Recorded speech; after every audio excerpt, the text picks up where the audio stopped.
Okay, peeps, get ready. American Idol analysis from Tuesday night is coming up right here on the webcam. Mark Wilson with you, yournews.com, the Parker and the Man page for this 14th of April. You've got one day, today and tomorrow, so really tomorrow is the one day left because today's already starting, to get those taxes in. I'm a tax guy. I want to help Uncle Sam. I really want to help our government any way we can. So get those taxes in. Tax day tomorrow. Just a friendly reminder. But American Idol results. Yo, what's up? It was hot. Elvis week with Adam Lambert tutoring. Adam Lambert, remember him from Idol. And here's my notes. My fancy schmancy. I don't want to give it away because I got the two people. Almost gave it away. Will be gone in tonight's results show. So fancy schmancy flower paper. First of all, check out the piece. My column today is all about the Red Wings. They get started. The playoffs begin, the second season, as we like to say. Stanley Cup postseason play begins in Phoenix at the jobbing.com arena, 10 o'clock Eastern Time, 7 o'clock out there in Arizona for the Wings, who are in their 19th consecutive postseason, and Phoenix hasn't been in one since 2002. That's two, Chuck Woolery. So it's been a while. Dave Tippett did a great job replacing Wayne Gretzky. He took over in September of 2009. Kind of things were on the line there at the end, and Gretzky said bye. And Tippett, who used to coach the Stars, took over and might be Jack Adams winner, Coach of the Year in the National Hockey League for the job he did in Phoenix with the Coyotes. Some interesting storylines, of course. A couple of former Wings with Phoenix. Robert Lang is one of those. So is Matthew Schneider. You remember them when they played for the Wings, of course. And Chris Draper, an interesting story. You all know the story probably, but it was the Winnipeg Jets that sold the Wings Draper for $1. Way back when, 17 years ago. And, of course, Winnipeg became the Phoenix Coyotes. And the only remaining Winnipeg Jet that's still playing with Phoenix is Shane Doan. And he's out there and hacking it out. Had one of his, a little lesser season. Had less than, first time in about 10 years he's had less than 20 goals. But he'll be out there doing his thing. And Ilya Bryzgalov, the goaltender, the former Anaheim Duck, knows Mike Babcock very well. So there's a lot of little nuances to this. 4th seed Phoenix, 5th seed Wings. Still weird to say 5th seed Detroit Red Wings. Not the Western Conference champion by a mile this year. Chicago won the division. And as you know, the Wings prevented Chicago from doing their deed on the final day. So you got San Jose, you got teams ahead of the Wings for a change, and it's just odd to see because we don't see that very often. So that's what the piece is about, just a little preview of coming attractions. 2 games in Phoenix before they head back to Joe Louis Arena for the first home playoff game in what hopefully will be a rather long playoff run here. All the way to the Cup, perhaps. The Wings were the best team after the Olympic break, 21 games. Nobody had a better record than Detroit, and Jimmy Howard did a terrific job in goal. He is now firmly entrenched, at least for now. Chris Osgood is still there, firmly entrenched as the, even though he's a rookie and getting his first playoff action as the Wings goaltender, and Nick Lidstrom and company, and Zetterberg and Datsuk and Franzen and Holmstrom all believe highly in their goaltender. So I think Jimmy Howard can get this done in his first year. We'll see, because obviously things were not great early, but then really advanced towards the end of the season. So check that out. That's the piece today on the Wings and Coyotes. Also, where's my stuff here? The Tigers comebacker against Kansas City. Jim Leland's right. You cannot count on these things. Cleveland and Kansas City are just awful. Maybe I should have picked the Tigers third and Kansas City fourth.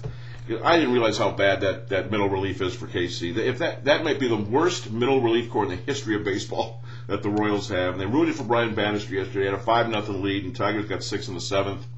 Tigers got great relief from Joel Zumaya, Ryan Perry, and Jose Valverde, and helped out their pitcher Dontrell Willis immensely by getting him off the hook there in the 5-0 deficit. So 6-5 was the win. They got the victory. They're playing one more today, and then they go on the road for 11 out west.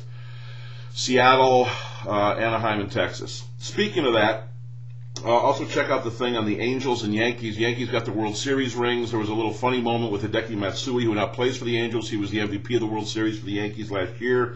But the sad part is, and I don't know if you've read about this yet, but the Angels, the manager Mike Scioscia and a couple of players were witness to an apparent suicide. A man jumped to his death from the 42nd floor of the team hotel. He wasn't a guest there. He was supposedly up checking out the pool at the top, and then that's, again, apparent suicide. They don't have all the details. And they were very shaken, the Angels, obviously, as you might be. Some were right there when it happened, and If you don't know about it, you can read that in the piece as well. This Vinny Del Negro, John Paxson thing is the Bulls are trying to motor into the playoffs. The only thing left in the NBA of interest is the Bulls and the Raptors with the one final game left. The Bulls have a one-game lead. And yet we hear about this supposed altercation physically between the Bulls GM and the Bulls coach, Del Negro, and Paxson. Paxson the GM, Del Negro the coach. So this just came out. This happened March 30th, but they found out about it yesterday. So that's in there as well. And Jerry Rice, pro golfer. You can read what that's all about. What is Jerry Rice doing as a professional golfer at the age of 47? The former great receiver, Hall of Famer of the 49ers and Raiders, maybe the greatest football player in the history of pro football. Now attempting to become Tiger Woods. And by the way, Tiger Woods made a real surprise move yesterday. U.S. Open, that's all. It's nothing major. He's going to play.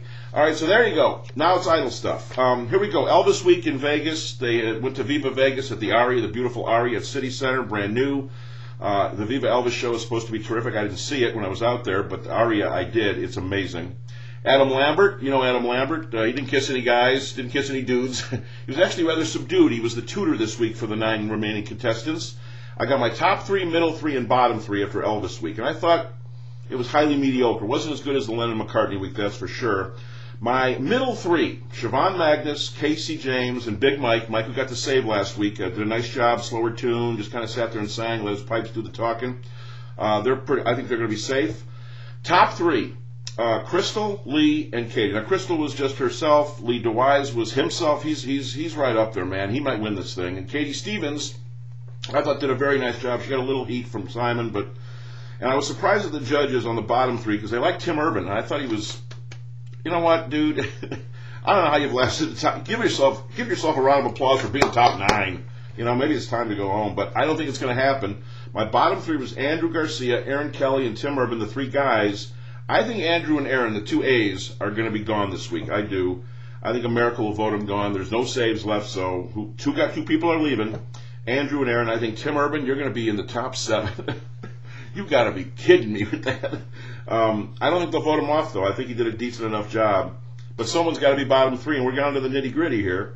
So Crystal, Lee, and Katie were terrific, I thought, and Siobhan, Casey, and Big Mike stay 2. And then of those, the one left, I think, will be Tim Urban. So we'll check it out because the results show is tonight on Wednesday on American Idol, Ryan Seacrest. So check it all out, the Parker and the Man page, yournews.com. You got a little thing on the wings as the playoffs get going, baby. 19 straight years, and you know how much we love it around here.